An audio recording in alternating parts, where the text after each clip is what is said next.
अस्सलामु अलैकुम वरहमतुल्लाहि वबरकातुहु। नहमदुहु व नुसल्ली अला रसूलिहिल करीम। बिस्मिल्लाहिर रहमानिर रहीम। हज़रत अहमद हरब रहमतुल्लाहि ताला अलैह, जो कि एक बहुत बुलंद पाए के अल्लाह के वली गुज़रे हैं, उनके पड़ोस में एक आतश परस्त रहता था। उस आतश परस्त का और हज़रत अहमद हरब का एक वाक़या है जो मैं आप तक पहुंचा रहा हूं। इस वाक़या को आप हज़रात गौर से सुनें और पूरा सुनें। अगर आपने हमारे चैनल को सब्सक्राइब नहीं किया है तो चैनल को सब्सक्राइब कर दें, वीडियो को लाइक करें। ये वाक़या सच्ची हिकायात के तीसरे हिस्से में सफ़हा नंबर 406 पर है। वाक़या इस तरह से है, हज़रत अहमद हरब रहमतुल्लाहि ताला अलैह के पड़ोस में जो आतश परस्त रहता था उसका नाम बहराम था। उस आतश परस्त ने अपना माल तिजारत को भेजा जो राह में डाकुओं ने लूट लिया। हज़रत अहमद हरब को जब पता चला तो आपने अपने दोस्तों से फरमाया कि हमारे पड़ोसी पर यह वाक़या गुज़रा है, यानी उसका माल तिजारत जो रास्ते में डाकुओं ने लूट लिया है। और फिर आपने फरमाया कि आओ उसकी दिलजोई और गमख्वारी के लिए उसके पास चलें। चुनाचे हज़रत अहमद हरब अपने दोस्तों समेत बहराम के घर पहुँचे। चूँकि इस्लाम में अगर गैर मुस्लिम भी पड़ोसी है उसके भी हक़ हैं, इसलिए हज़रत अहमद हरब अपने दोस्तों के साथ उसके घर पहुँचे। बहराम ने जब सुना कि मुसलमानों का एक पेशवा, एक बुज़ुर्ग मेरे घर तशरीफ़ ला रहा है, तो वो बहुत खुश हुआ और इस्तक़बाल के लिए दरवाज़े पर आया। और फिर जब हज़रत वहाँ पहुँचे उसके दरवाज़े पर, तो उसने आपके आस्तीन को बोसा दिया, आपके हाथों को बोसा दिया और बड़ी इज़्ज़त के साथ आपको बिठाया। इस पर हज़रत ने फरमाया कि भाई, तुम्हारा माल लूटा गया है, हम इस बात के अफसोस के लिए आए हैं। इस पर बहराम ने कहा कि हाँ, ऐसा ही हुआ है, लेकिन मैं इसके सबब से 3 शुक्र करता हूँ। एक तो इस बात का कि दूसरे मेरा माल लूट कर ले गए हैं, मैं दूसरों का माल लूट कर नहीं लाया। और दूसरी बात ये, इसका शुक्र अदा करता हूँ कि आधा माल लूट कर ले गए हैं और आधा अभी भी मेरे पास बाकी है। तीसरी बात उसने कही कि तीसरी बात ये कि वो दुनिया को लूट कर ले गए हैं, दीन मेरे पास बाकी है। जबकि वो आतश परस्त था, मजूसी था, बुत परस्त था और वो बेदीन था, लेकिन उसका वही दीन था, आग को पूजना। उसने कहा कि मेरा यही दीन सलामत है। इस पर हज़रत अहमद हरब ने उसकी ये माकूल बातें सुनकर अपने दोस्तों से फरमाया। आप फरमाने लगे कि इस बात को लिख लो कि बहराम से आशनाई की बू आती है। फिर आपने फरमाया कि बहराम, ये तो बताओ कि तुम आग की परस्तिश किस वास्ते करते हो।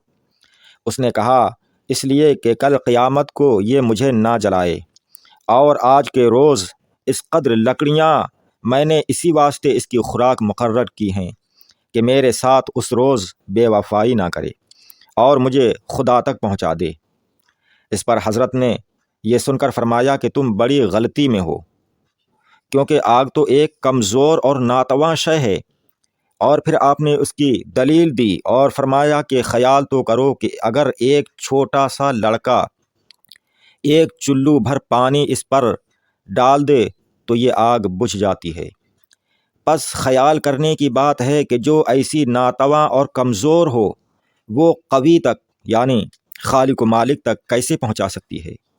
और फिर आपने फरमाया, इसके अलावा आग जाहिल भी है कि पाक और नापाक में ज़रा भी तमीज़ नहीं करती, मुश्क और निजास्त में ज़रा भी तमीज़ नहीं करती, फ़ौरन दोनों को जला डालती है। फिर आपने फरमाया कि फिर ये भी कि तुम इसके पुजारी हो, मगर तुम भी अगर इसके अंदर हाथ डालोगे तो तुम्हारा भी लिहाज ना करेगी। बहराम के दिल पर हज़रत की इन बातों का बड़ा गहरा असर हुआ और कहने लगा कि मेरे कुछ सवाल हैं, इन सवालों का जवाब दे दीजिए। अगर आपके जवाबात सही हुए तो मैं मुसलमान हो जाऊंगा। सुभान अल्लाह। आपने फरमाया कि पूछो, क्या पूछते हो। बहराम ने कहा कि हक़ तआला ने मखलूक को क्यों पैदा किया, और अगर पैदा किया तो रिज़्क़ क्यों दिया, और अगर रिज़्क़ दिया तो फिर इंसान को मारा क्यों, और अगर मारा तो फिर ज़िंदा क्यों करेगा। حضرت نے جواب دیا کہ مخلوق کو اس لیے پیدا کیا کہ اس کی خالقیت کو پہچانے، اور رزق اس لیے دیا تاکہ اس کی رزاقی کو جانے، اور مارتا اس لیے ہے تاکہ اس کی قہاری کو پہچانے، اور پھر زندہ اس لیے کرے گا تاکہ اس کی قادریت کو، اس کی قدرت کو جانے۔ پھر بہرام نے کہا کہ اچھا، اگر آپ کا دین سچا ہے تو لیجئے، یہ آگ ہے، اس میں آپ اپنا ہاتھ ڈالیے، اگر آپ کا ہاتھ اس آگ میں سلامت رہا، آگ نے آپ کو نہیں جلایا، تو میں مسلمان ہو جاؤں گا۔ چنانچہ اس بہرام کی اس بات پر حضرت احمد حرب رحمۃ اللہ تعالی علیہ نے اپنا ہاتھ بسم اللہ الرحمن الرحیم پڑھ کر آگ میں ڈال دیا، اور کافی دیر تک آپ آگ میں ہاتھ ڈالے رہے۔ پھر کافی دیر کے بعد آپ نے اپنا ہاتھ آگ سے نکالا، لیکن آگ نے مطلقاً آپ کے ہاتھ کو نہیں جلایا، ذرہ برابر بھی آگ کا کوئی اثر آپ کے ہاتھ پر نہیں ہوا۔ بہرام یہ دیکھتے ہی پکار اٹھا، اشہد ان لا الہ الا اللہ و اشہد ان محمدًا عبدہ و رسولہ، سبحان اللہ، اور پھر وہ مسلمان ہو گیا اور آپ کا سچا غلام بن گیا۔ اس واقعہ سے معلوم ہوا کہ اللہ والوں کی یہ سیرت ہے کہ وہ اپنے پڑوسیوں کے حقوق کا خیال رکھتے ہیں، اور یہ بھی معلوم ہوا کہ اللہ والوں کے قدموں کے طفیل کافر و مشرک بھی فائدہ حاصل کر لیتے ہیں، اور کفر و شرک کی تاریکیوں سے نکل کر دین و ایمان کی روشنی پا لیتے ہیں۔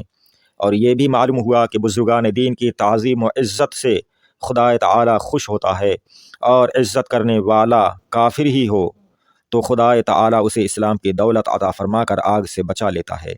پھر اگر کوئی برائے نام مسلمان ان اللہ والوں کی عزت نہ کرے تو وہ کس قدر بد نصیب ہے۔